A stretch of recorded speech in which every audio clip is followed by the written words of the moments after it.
Holy shit, my desk almost just fell apart.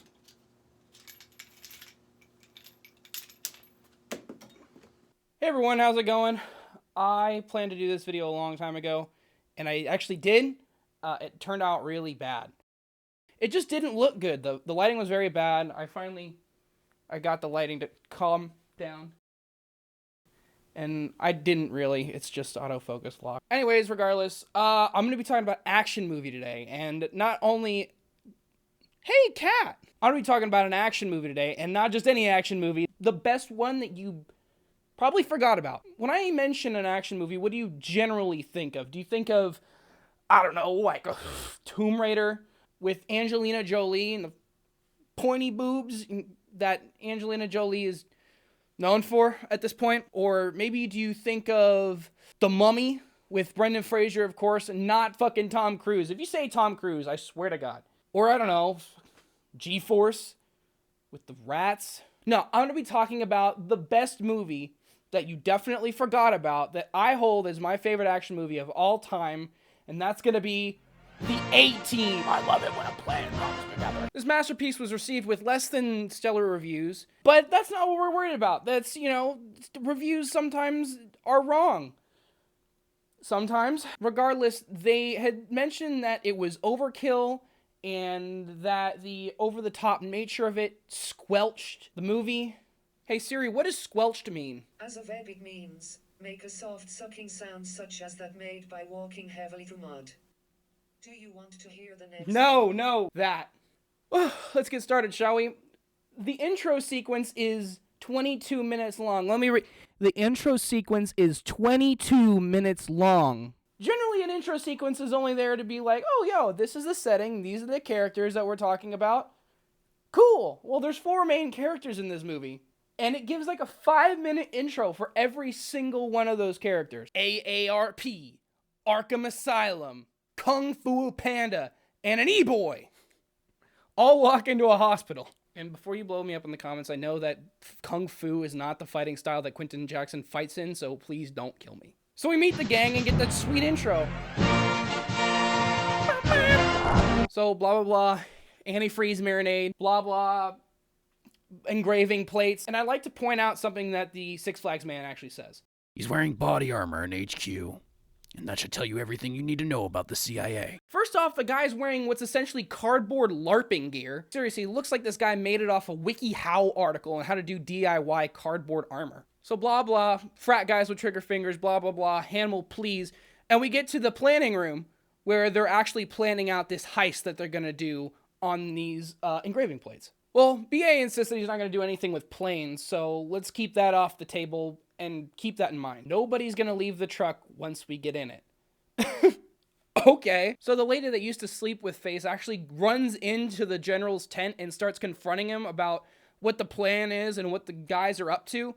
And I'm not in the military, but I know pretty well that you don't run into the general's tent and start accusing him of anything bad going on around the fucking base. The likelihood of a positive confrontation of any of that is very, very low. And again, you barged into a general's tent and started accusing him. So blah, blah, blah. I love it when a plan comes together. Oh, shit. The Hummer blew up. Oh, no. Who could it be? It's the general. What? So they run up to see if they can save him, but it's too late, and the goons are already making away with the plates that they just got. How very convenient. They get away, and the A-Team is tried in court. And this is something I don't understand, is they brought up in court how the only person that knew about the operation was the general? Well, no. Sosa knew about the operation the whole time. That's why she confronted the general in the first place. That's why she went into the general's tent. It probably would have helped out her case and her getting demoted than to not say anything at all and just watch these people go in for crimes that she knew weren't done by them. And not only that, you would think that a military base would have some kind of like security or like a CCTV or like something to prevent this sort of thing from happening. Maybe they just thought it was too secure because it's a fucking military base. I don't understand that part of the movie because it could have been all taken care of at that point. But no, the plot has to happen, baby. We need the fucking action. They're in prison. I know where Pike is, yada yada. And Hannibal dies. As he's in the creation chamber, crematorium? Yeah, so he's in the cremation station, and he actually wakes up and then kicks like the flamethrowers away. And this is one of my favorite parts in the movie, just because of how dad joke it is. Okay, imagine being that guy and walking in there to check on the dead guy that you just cremated in your furnace, and he crawls out.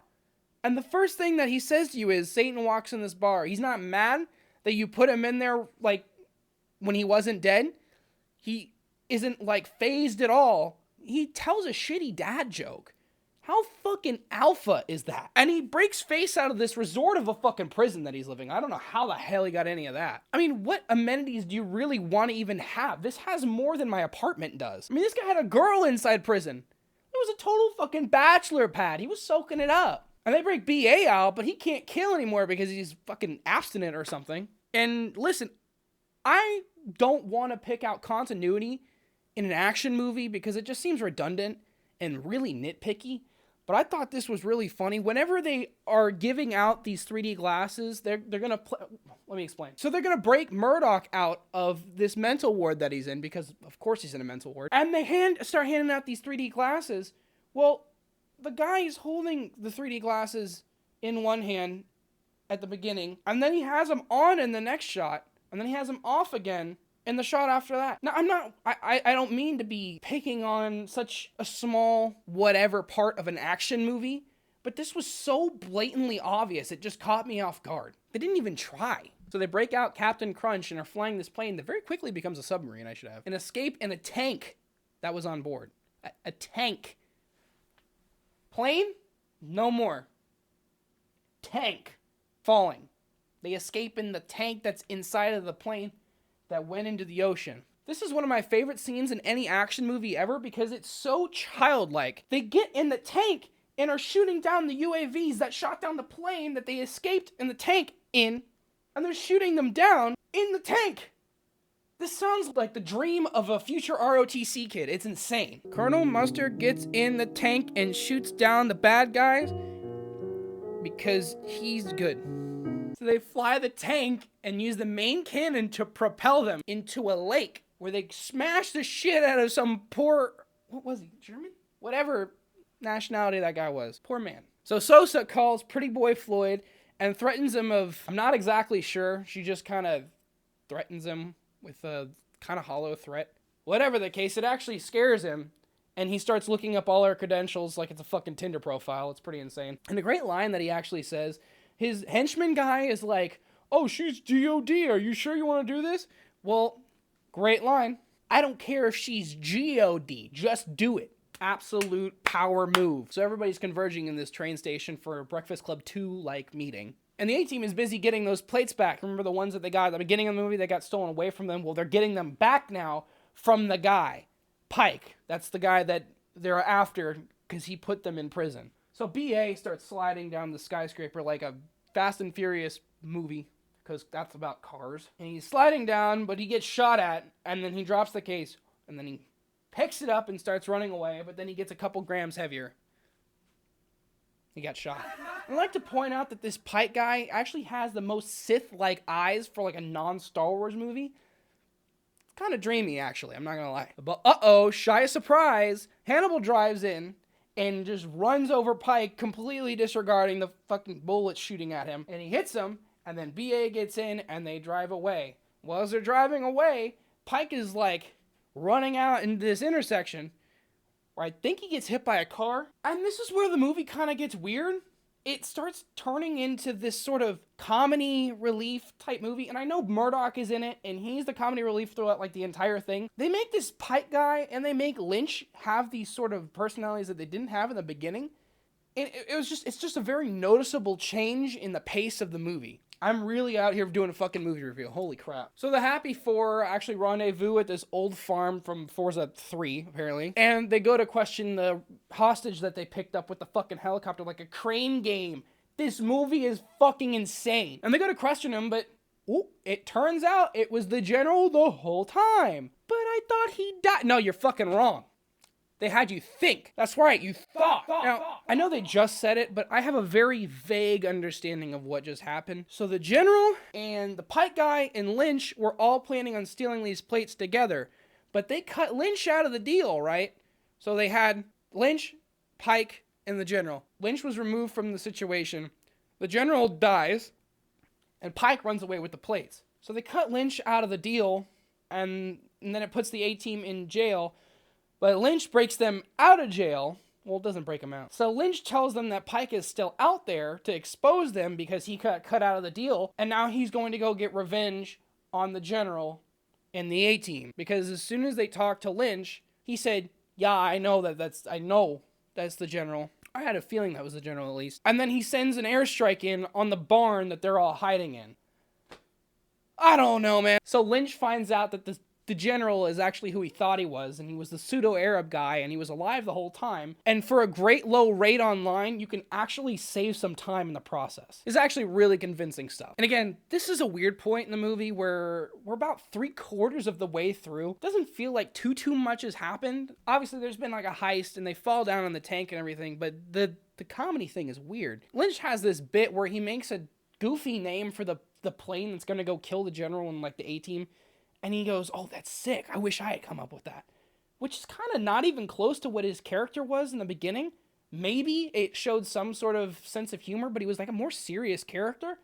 And they completely threw that away. He makes a joke whenever he collects Pike from Sosa. And then Pike makes a joke about the goofy goober that's about to fucking kill him. And he said, have anybody else kill me but this guy, please. Like, okay, I get it. And it's cool by me. I'm fine with the humor in it, but what in the hell? That wasn't even, those characters weren't humorous at all. Maybe it's the frat guy thing. Maybe that's what it was. And like frat guys, are they friends? Are they enemies? Who can fucking say? So after the barn blows up, the A-team and they get away safe, but the general blows up. But they call Sosa and say that they have them, right? Just to fool Lynch and Pike into thinking that their golden escape is now out the window, and they need to go confront them about it. And they're going to pull off this Ringling Brother-like circus act to fool Lynch and Pike, or the deal is off. So they all get played, and B.A. kills them with the cross thing, firework thing. It was actually pretty sick, honestly. Pike shoots this RPG. I think that's what it is. I don't know weapons. The fucking ROTC kids can come at me in the comments, I guess. At the boat to throw the whole plan off because he can see it's a diversion. Again, I don't really know weaponry that well. I'm not the most learned physicist. And I'm not a physicist, but I'm pretty sure whenever he shoots it, he leans into it, which I'm pretty sure one of Newton's laws tells you that the reaction has an equal and opposite reaction. And he should have gone back and not leaning into it. I don't know. I'm not... Now, fair warning, this next part may make, like, sensitive viewers uncomfortable, so I'm just warning you now. I'll put, like, a little time card. Because it's pretty brutal, honestly. So, Face runs out of ammo. Pike is kind of chasing him from the high ground. And he runs out of ammo just as he's about to get, like, pinned down and, like, really, gone after. B.A. comes out of fucking nowhere on a bike. The bike hits Pike. And they all fall down. Oh my god. And they all come tumbling down to the ground. So B.A. flies in on the dirt bike. Knocks into Pike. Well, Pike takes out a knife and is going to try to go, get B.A. before he can get him. That sort of, avoiding death type thing. But that's not enough because B.A. goes and gives him the full Jeffrey Epstein. And just destroys his neck. He makes it look like he could have been on, like, ridiculousness or something. I'm not going to show the video because I don't want it to get taken down. But trust me, it's fucking brutal. He also caught some airtime on the way back up. He got a good bounce in there, man. So we come to the climax, the absolute zenith of action. And Lynch is walking through the fallen crates, shipping containers. These fallen shipping containers. And he's just following these echoes of his name, like Lynch, Lynch, Lynch. It creates good tension. He walks into the shipping container and it has the general, right? It's got the general. No. Just as he's about to, like, shoot the general, Hannibal actually comes in, like, out of nowhere and starts trying to beat him up. Lynch actually beats the absolute benefits out of him. So he takes out the general. Hannibal's actually about to get back up. And just as he's about to finish him off, Hannibal beats the crap out of him. He beats the living crap out of this guy. Hannibal gives him a gun, and he goes to take the bait and, like, grab it. He grabs it, and the dude starts hitting him again. He just gives him a good old 1, 2, 3, 4, 5, a lot. He hit him. And he actually shoots at Hannibal, knocks him down. And just as he's about to take his final shot, the container lifts up, showing everybody.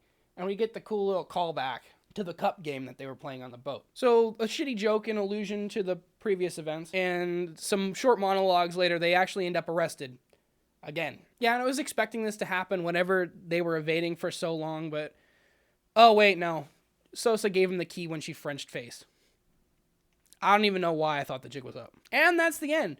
It's been a wild ride. We corkscrewed helicopters, jumped out of planes, flew a tank. I don't know what else you want out of an action movie. Usually they don't have like intense sort of like storylines or like complex storylines, and this one did. And most of them have a crappy romantic interest like plot in the movie, and this one did. But let's face it, I think the girl got the better of the deal, because did you see Bradley Cooper's abs? You could have got an Oscar for charting a climb up those things. It was insane. She definitely came off better in this movie. Because let's be real, I'm no Adonis, but goddamn, this man looked like Troy from Troy. Achilles. He looked like Achilles from Troy. I know history, I promise. And that's gonna be it. I really had fun doing this one, writing it wise. I mean, it's the first one I've really typed a script for and kind of followed, so I don't know how that come out, but this movie actually really influenced me whenever I was a kid. I used to make like action shorts. I'm gonna put a couple little clips up right here, and it does hold like an actual special place in my heart. I know I've been really harsh on it, but it did actually make an influence on me and an impact. This is one of my favorite movies of all time. I just wanted to point out some of the goofier bits of it because I thought it would be fun. And there's really no structure to this channel whatsoever. I'm just doing this for fun. I just want to entertain people. So if you liked it, thank you so much. I appreciate it. That makes me really happy that you liked the content I'm making. If you want, you can go follow my Instagram or my Snapchat. I'll host them right here. I'm just kind of wanting to make videos that people want to watch. So if you liked it, thanks so much, and hopefully I'll see you guys again real soon.